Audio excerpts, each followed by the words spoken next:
Friday, day 2 of the 2020 NFL Draft. Our 49ers has no picks on this day, but let's see what John Lynch and Kyle Shanahan can possibly pull a rabbit out of the hat and get us some picks for today. We'll be talking about Javon Kinlaw and Brandon Alyuk from Arizona State and South Carolina. So join me as we talk about the players that we picked yesterday.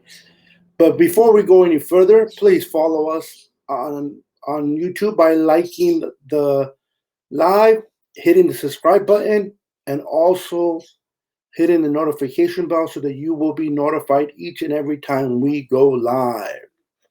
Every time we go live. So what's up, guys? It's your boy Niners Sickness, sporting his Oakland Athletics attire. Gotta support my Oakland A's, even though they're not playing. What's up, Anthony Turner? How you doing, brother? What's up, Kathy Sanchez? Welcome. So yeah, I wanted just to come live with you guys for a little bit and talk about yesterday's picks. A lot of you guys are okay with it. A lot of you guys are like, man, I want a receiver. And what I mean by receiver, a CeeDee Lamb, a Jerry Jeudy was there. We passed up on the tackle from Iowa. We gave it to the Bucks. So many different directions the San Francisco 49ers could have went. But listen, the Niners lost DeForest Buckner by trading him away to the Colts to save money. We signed Eric Armstead to $85 million. We're in the verge of trying to sign George Kittle to a crazy contract. We have we got to think of also about everyone else that is coming up contract wise. So one of the smart moves, maybe not favorite for the fan base, but one of the moves that was made was to move on from DeForest Buckner, and we were able to get the 13 overall pick. Now with that, John Lynch and company were able to turn that 13 pick and get a fourth round out of it. And they were able to move back one spot with the Tampa Bay Buccaneers. And they got their fourth, and they got the guy they wanted. Pretty much like what happened with a few years back with the Chicago Bears when we were sitting at number 2. We traded down to number 3, and we get an additional draft picks because of that trade. And even though Solomon Thomas did not work out for us, and Reuben Foster did not work out for us, it was John Lynch's first year as a GM. It was his first year. Okay, anybody that starts a job anywhere is going to have their bumps in the road. That's just the bottom line. They're going to have their bumps in the road. They're going to make their mistakes, but can you learn from your mistakes? And to me, John Lynch went safe and took Solomon Thomas out of Stanford, a place that he's familiar with, being a Stanford ally himself. He went with a safe pick. But he was able to remember the Solomon Thomas it's not a bust yet, but it's leaning 90% as a bust. But the Reuben Foster, that was a bust from day one. And that was terrible. But, Niner faithful, keep in mind, unless you guys have forgotten, because of that trade that we did with the Bears, moving down one spot, we were able to pick up George Kittle in the 5th round.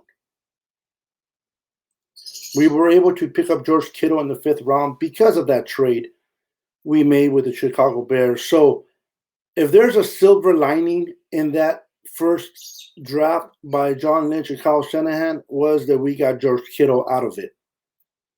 Now moving forward, the Niners have gotten better. They've done better in the draft year 2. I mean, we got Debo Samuel. I mean, yes, Dante Pettis kind of hasn't worked out, but we got Debo Samuel. We have Dre Greenlaw, the kid that he was the reason against the Seahawks that we were able to stay home for the 2 games in the playoffs instead of traveling to Philadelphia for the first round of the wild card playoffs. So we got to begin to trust the process with the San Francisco 49ers and believe that John Lynch and Kyle Shanahan are definitely building this organization the right way. They're definitely building it the right way. They're heading the right direction, and they're doing what they need to do to continue for us to be successful within our window of opportunity. I mean, this is a 30-year, well, they're going into the 4th year now, but within their 30 year of becoming the GM and head coach, they took your San Francisco 49ers, my San Francisco 49ers, to the Super Bowl, and we came this close of winning it. That's pretty great if you ask me. There's a lot of teams out there that haven't sniffed the Super Bowl in such a long time. They're always willing and dealing. They're firing head coaches, they're firing GMs, they're doing this or doing that, and whatever they do, they just can't seem to get to the Super Bowl. Here comes John Lynch, Kyle Shanahan, and remember when they took the Harbaugh team over, it wasn't even Harbaugh no more because we went through Singletary, we went through Jimmy, I forgot his name, defensive line coach, Tamsula. We went through that. Oh my God, that head coach for the Oregon Ducks that came from Philly. We went through a lot of crazy stuff from the Harbaugh. But my point being is, when John Lynch and I meant to say Jim Harbaugh, not John. But when we got John Lynch coming in with Kyle Shanahan, they stripped the whole team. Okay, they stripped the whole team. The only two players that stayed behind of the 2012 Super Bowl was Joe Staley and Saleh. Okay, they brought everybody in. So they built the 49ers. So the San Francisco 49ers that represented us in the Super Bowl this last year. Thank you, Bob. Chip Kelly. That's, oh my God. Don't want to talk about Chip Kelly. But they took us to the Super Bowl with a complete roster. I agree, Richard. They took us to the Super Bowl with a complete roster, and they were able to establish everything by bringing in free agents and drafting. So they learned from the first draft. The second draft got better. The third draft got better. And the draft that we just took place yesterday, and it's not over yet. And I said all of what I just said to make a point, that we got rid of DeForest Buckner. We needed someone to fill that spot. I know a lot of you guys wanted CeeDee Lamb. So did I. I like him. I wasn't like, oh my God, we have to have him. But I like CeeDee Lamb, Jerry Jeudy. The thought of having a number one receiver is nice. It is. But I got to take my emotions and I got to take my fan part out of the equation. And I got to look at it as a business. Okay? We lost DeForest Buckner and Emmanuel Sanders. Okay? A wide receiver and a D tackle. What do? We got a D tackle and a receiver. A lot of you guys are not, if you guys are not familiar with South Carolina, Javon, Kinlaw, he's a beast. He has a big ass arm span. He plays very well. He's very dominant, and I love his upside. I do. I love his upside. I think he's an upgrade, definitely an upgrade over DJ Jones, Solomon Thomas, or whoever we thought to play. Now, you got to remember, too, Javon Kinlaw doesn't have to do it all. He doesn't have to be that pass rusher. If he gets to the quarterback, great. But he doesn't have to get to the pass rush. He just needs to stop the run and plug in the hole. We have D Ford, Eric Armstead, and Nick Bosa going after the quarterback. Okay? So anything that Javon Kinlaw does beyond what he's asked is a benefit to the 49ers defense, but not expected. Derek Brown of Auburn going to the Carolina Panthers is going to be demanded to pursue the quarterback. He's going to be required to do more immediately. We have the luxury of having Nick Bosa, Eric Armstead, and D Ford, and also a rotational with DJ Jones that we can rotate in and out with Kinlaw. So Kinlaw doesn't have to feel the pressure of coming into a defense and having to be the man. Even though he's a high draft pick, he doesn't have to do it all himself. He has a support cast around him, and I think that's going to be beneficial to him. That's going to benefit his growth, his development in our system. He'll have Nick Bosa to fall on. He'll have Eric Armstead to fall on. He'll definitely have D Ford to fall on. And I think with that, the Niners, Robert Saleh, Kosaric, our defensive line coach, are going to be able to develop Kinlaw into the player that we hope he turns out to be. Now, I'm not comparing him to Defoe. Defoe's an animal within himself. I love Defoe. I will always have respect for Defoe. I wish him the best with the Colts, unless he's playing against us. But I think Kinlaw will be a good player to plug in and has the ceiling to become a great player in our defense. I love the idea that John Lynch and Kyle Shanahan are not the type of coach and GM that are like, we have to have the big names. We got to have. They're more about what fits the system and stay within our budget, salary cap, and trying to continue to compete each and every year to go and get that chip. Okay? So I like the attitude that John Lynch has, guys. I do. I like the idea of Kyle Shanahan going after and developing certain players. Now, moving forward, we were able to gain a fourth-round pick from just moving one spot back. Genius.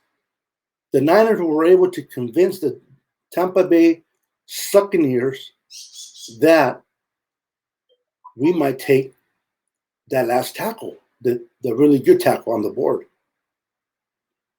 And they were able, or that we were going to trade it to someone else. So they gave us the fourth just to move up one spot. And what do? We use that fourth as leverage to move up, okay?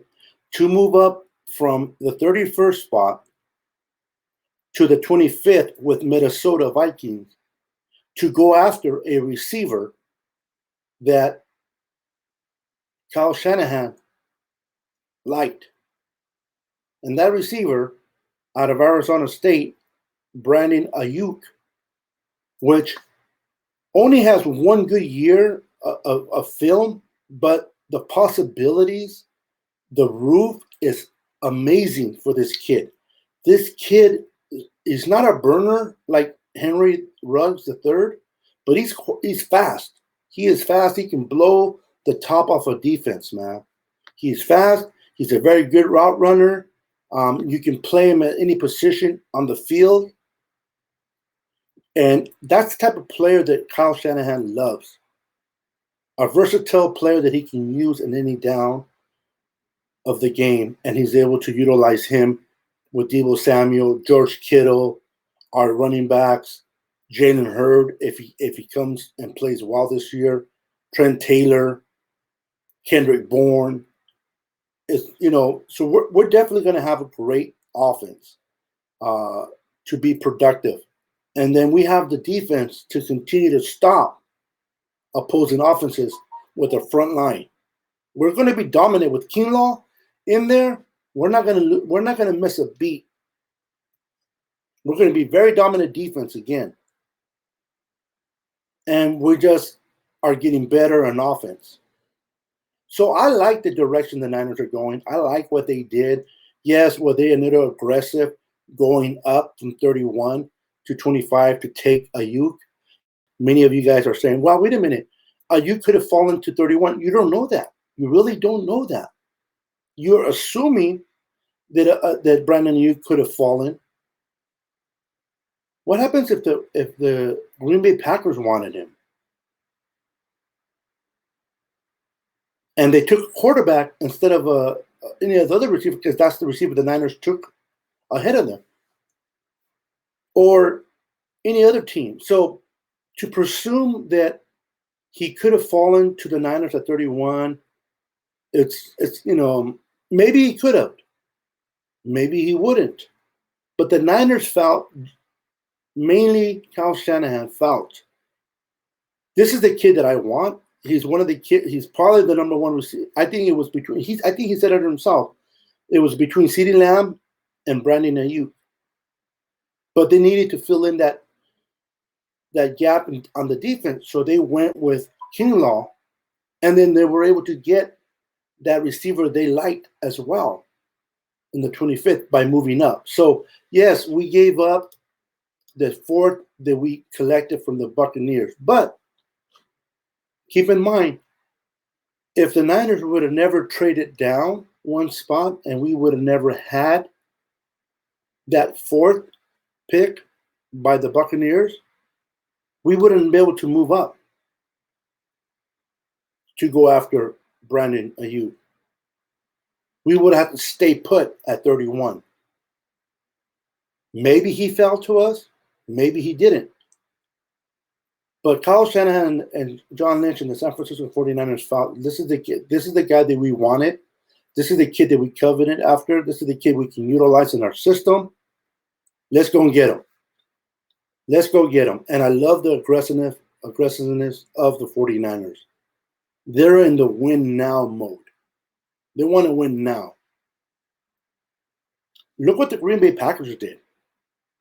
I don't know what the Green Bay Packers were thinking. They were sitting at 30. They definitely could have got Jordan Love at 30. But to move up and they gave up a fourth round too. Oh yeah, by the way, we gave up a fourth and a fifth to move up 6 spots. Green Bay gave up a fourth to move up 4 spots. But they went after Jordan Love. They didn't even give a receiver for Aaron Rodgers. And for what I heard, Aaron Rodgers is sitting at home eating his popcorn, whatever he's doing. And he wasn't even told by the GM or their coach that they were going to go after a quarterback. Now, I don't know about you guys, but that's disrespectful. I know it's a business. And you got to do it, and you got to plan out for the future. I understand that. But you got to at least tell your quarterback, man, listen, no offense to you, Rodgers, but we're going to go quarterback here, blah, blah, blah, blah, blah, blah. Nothing, bro, nothing.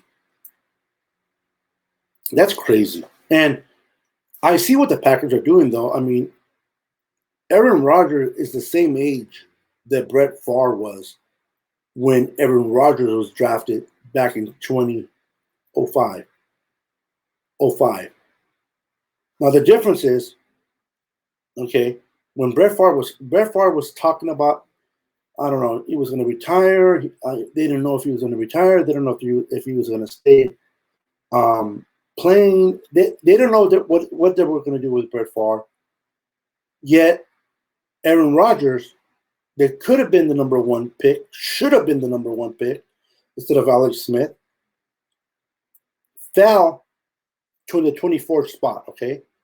He literally fell into the laps of the Green Bay Packers. Green Bay Packers could not pass up that opportunity, took Aaron Rodgers. The rest is history. This is different. Aaron Rodgers has told anybody that is willing to listen, He wants to play until he's 40. Tom Brady's doing it, right? Now, with that said, instead of getting him another receiver, or maybe a linebacker, like Queens, that went a couple of picks after that pick of the Packers, to win now, they drafted a quarterback, which in the long run, it may definitely work out for them. Okay, definitely may work out for them.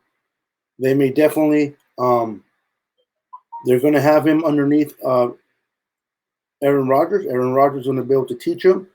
Whether he takes him under his wings or not, Love is going to be able to see what Aaron Rodgers does on a daily basis, watching him prepare, watching him in the film room, watching him in the quarterback's room. He's going to be able to learn from him whether Aaron Rodgers wants to teach him or not. I'm talking about the Green Bay Packers only to say this. The Niners got a receiver for Jimmy Garoppolo. The Niners want to win now. They're not talking about the future. They want to win now. So they went after Brandon Alyuk. They gave up a 4 and a 5th. But if he turns out to be the receiver that Kyle Shanahan envisions for your San Francisco 49ers, only time will tell. This might be a great pick, or it may not. But the ceiling is high for Brandon. It is. I think so. Based on what I've seen in film, he's a great kid, great learner. He's hungry. He wants to be better. So he has the intangibles. He has the desire, the will to be great. When you have a player with that type of attitude, you want to get him, in my opinion. He's hungry. Brandon Alyuk is hungry. And under Kyle Shanahan's tutelage, under his system, Kyle Shanahan will find ways to use Brandon Alyuk, where Brandon Alyuk gets benefit from it. Listen, Deebo Samuel started slow, but towards the end of the year, oh man, he was able to light it up. He was able to light it up, and he took care of himself towards the end of the season. I expect Brandon Alyuk to do the same, man. Come in, learn the offense. Hopefully it's not too complex for him. Pick it up and run with it. I like the direction we're going. I don't know what's going to happen today in the picks. I'm interested to see if the Niners are going to trade Breida for a possible pick. Maybe trade Dante Pettis for a possible pick if there's any suitors out there. I heard that the Saints, and this is not a reliable source, but I heard that the Saints are looking to trade for K1 Alexander. And that's interesting within itself, if that was the case. What could we get for Brandon? Would it be smart for us to trade K1 Alexander to the Saints for a 2 or 3? No, let's keep him. What's up, Paul Steele? How you doing? Welcome to the Niners Sickness Podcast. Welcome. Paul says, Rodgers could get hurt any game and he's done. You never know. No. You're right, Paul. Drafting Jordan Love was not a bad idea.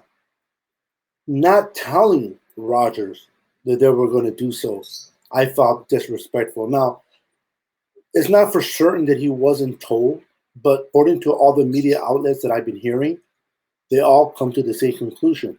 He was never told about the possibility of drafting his successor in the first round. You know, the last time they took an offensive player in the first round was when they took Rodgers in 2005.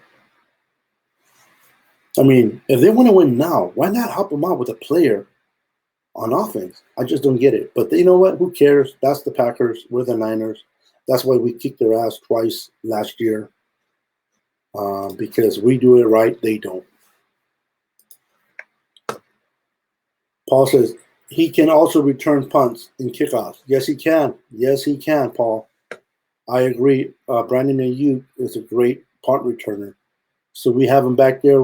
I know we have. I'm losing my train of thought, and I apologize for that. What's his name?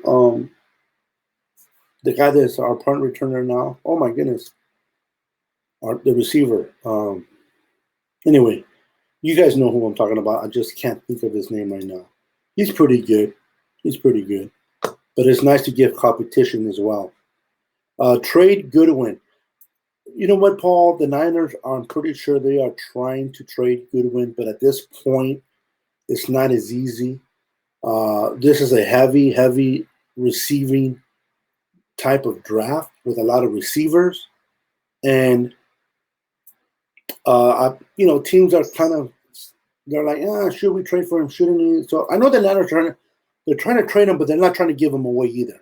They're not going to give him away from 7th round. They'll take a 5. They're probably looking for a 4th. They'll take a 5th, but I don't know if they want a 6 or 7 for Goodwin. You know what I mean? I don't know. It's a possibility. Paul, Richie James, thank you, sir. Yes, Richie James is the gentleman that I was talking about. I just couldn't think of his name at the moment. Thank you, Paul. I appreciate that, brother. No, don't trade K1. Okay, all right. So give me your reason why, Paul, why you wouldn't want to trade K1. I'm interested to know your perspective on not trading K1. I have my own, why we should or why we shouldn't. I'm interested, within a nutshell, why we shouldn't trade K1 in your mind, Paul. Appreciate that. And I'll put it on the screen. So yeah, man. So we gotta trust the process. We gotta believe that the Niners are doing things the right way. I mean, we went to the Super Bowl year 3, the 30 year of the Kyle Shanahan and John Lynch era, and then make it to the Super Bowl with about 7 minutes from winning it. So there's so much to build on. We have such a great roster. We don't have that many holes to fill. We can bring in depth for sure, but there's not that many holes. The holes that were left behind was Emmanuel Sanders. Boom, we got Brandon Alyuk. We traded Debo. I keep saying Debo. Default. We traded Default to the Colts, and we got Javon Kinlaw out of South Carolina to fit in. I like what the Niners are doing, guys. I really do. I like what the Niners are doing. I like the direction they're going. Their mode is win now. Let's win now, not later. And they're doing that. They filled 2 holes. Now, it's up to Kinlaw and Alyuk to make the Niners look good by them doing their job and making those picks worth by playing great. They have to play up to par. If Kinlaw can step up and does his job, and Alyuk becomes that receiver that Kyle Shanahan envisions, then we're going to be in great shape, man. And they're very good shape. If they don't, well, that's going to be a whole different show for another day, man. Paul says, I mean, we could use the extra picks, draft picks, but I think K1 is pretty valuable piece on our D. He's young, fast, and very talented. I do agree with you, Paul, but I believe, in my opinion, my humble opinion, because of the success of Dre Greenlaw, the way he played, how good he played, how much he met beyond expectations that they thought he would do in year 1, he made K1 Alexander expendable, in my thoughts. Because of the expectations of Greenlaw. and how great he played and how much he surprised the coaches, he made Alexander expendable, in my opinion.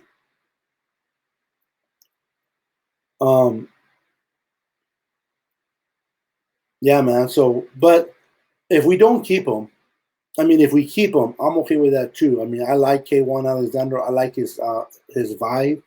I love his attitude. I love his what's the word I'm looking for?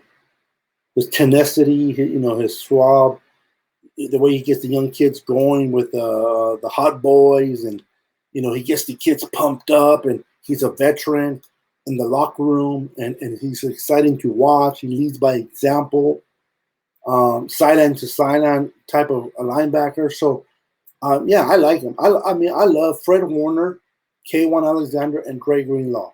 We are set at linebackers. We're set. I love where we're at.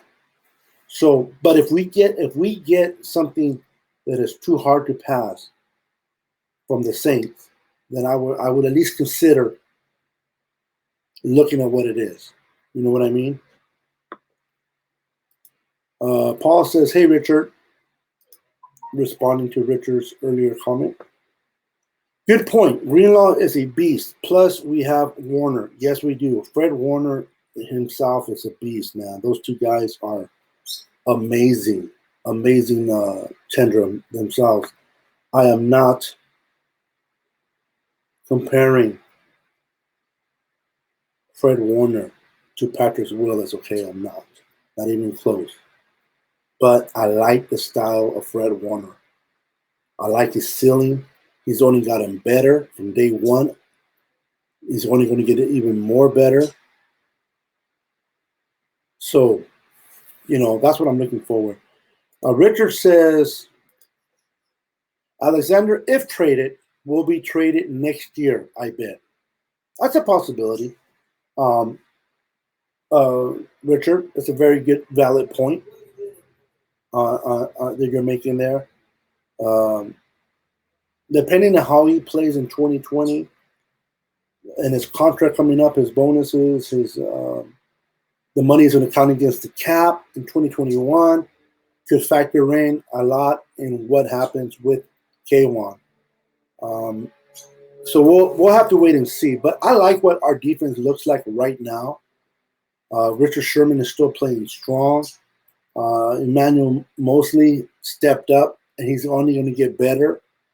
I still think that Witherspoon is a great corner. He just needs to kind of learn how to fight the negativity, fight the bad things from his head. He got to start playing more mentally. The physicality is there for Witherspoon, Kinlaw, but the mental part of it, he needs to overcome quickly. If he goes into a dump, it's hard for him to get out of it, and that's the concern that I have with the Kinlaw Witherspoon. But physicality, the ability to hit, to cover, and to play, it's all there. He just needs to get out of his own head, if I may say that, and he just needs to just forget about a bad play, a bad week, and just get back up. Because he was playing damn good last year. He got hurt, whatever it was, it got into his head, and he just declined going from there. So, let's see here. I think that Kinlaw pick was good. That kid is going to be good in a year or two. He has the size and speed to be great. He does. And the thing about it is, Paul, we can develop him. The Niners have the luxury to develop him. We have DJ Jones that can step in. You know that Kinlaw is going to be a starter. But like I said earlier in the video, the pressure is not on Kinlaw to come in and be the guy. People don't realize when you go to a team and you're expected to be the guy, that pressure is enormous. And it can creep up mentally and mess up a player. Kinlaw doesn't have to come into the 49ers defense and be the guy. He just needs to do his job, do it well, and he's fine. He has his supporting teammates: Nick Bosa, Eric Armstead, DJ Jones, Fred D Ford. I call him Fred D Ford. You know what I mean? So he doesn't have to come in and be that guy. He can definitely eventually become that guy in a year or two. To your point, Paul. Very good point. Richard says his value will be more depending on how he plays this year. Yep, I agree. I agree, Richard. Kinlaw and Greenlaw are going to be laying down the law. Yeah, we definitely got two laws. Two laws in the house. There's a new sheriff in town. The law is in San Francisco. Paul says Kinlaw is 6'4", 326 pounds, and is fast, long arm. His wingspan is huge, man. His wingspan is huge. I love his upside. I really do. I love his upside. He has a lot of upside. The potential's there.